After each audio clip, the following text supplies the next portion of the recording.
Thousands of years ago, in a desert far, far away, a civilization rose along the Nile River. Lasting nearly 3 millennia, the ancient Egyptians built pyramids and carved the Valley of the Kings. Despite popular belief, though, Israelite slaves did not work on the Egyptian pyramids. So just who really built these monuments, and what was life like for them? Through the trove of documents found in the ancient village known today as Deir el Medina, along with archaeological evidence, we can get a glimpse into the past. My name is Eric, and let me walk you through a day in the life. The residents of Deir el Medina, or as the ancient Egyptians knew it, Set Ma'at, built the Valley of the Kings during the New Kingdom period. By today's standards, these craftsmen would be considered middle working class. The craftsmen were known as the servants in the place of truth. This was a prestigious job that included free housing, wages, and healthcare. The group was referred to as Yesu, or the gang in English. This was not the easiest of jobs, however. Just getting to the job site was difficult. On the first day of the work week, the men would walk to temporary housing. These huts overlooked the Valley of the Kings. Despite being less than 2 kilometers from Deir el Medina, this was necessary due to the extreme hill terrain between Deir el Medina and the Valley of the Kings.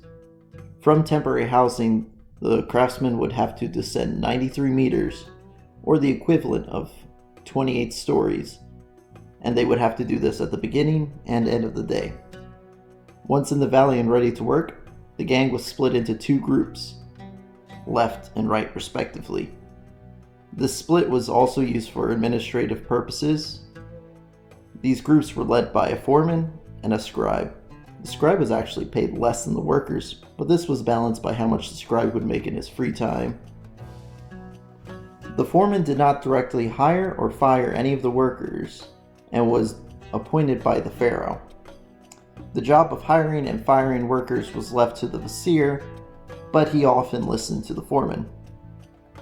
The job of foreman was passed from father to son, but in the case of a foreman not having a son, a new worker would be appointed to the role of foreman.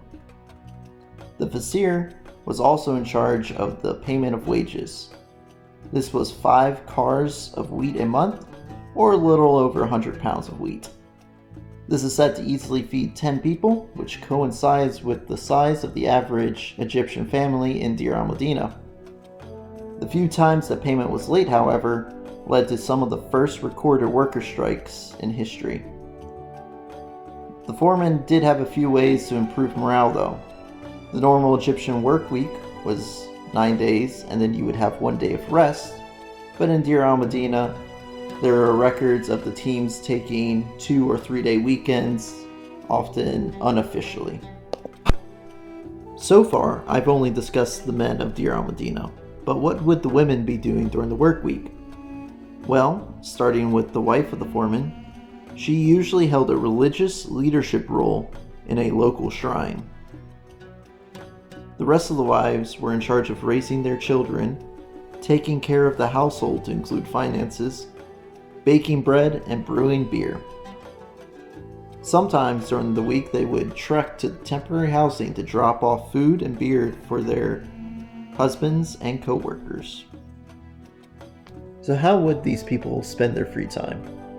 Well, some of the more industrious ones would be devoting time to their side hustles. They would make furniture and other crafts. The value of these goods were higher than normal since they had the prestigious job of being the pharaoh's craftsmen.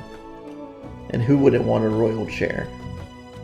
The scribes would act as a notary and also write official letters for the people of Deir el Medina for a fee. The village people would also participate in many religious activities and funerals. These events were important enough to warrant days off from work. Ancient Egyptians also enjoyed board games like Senet.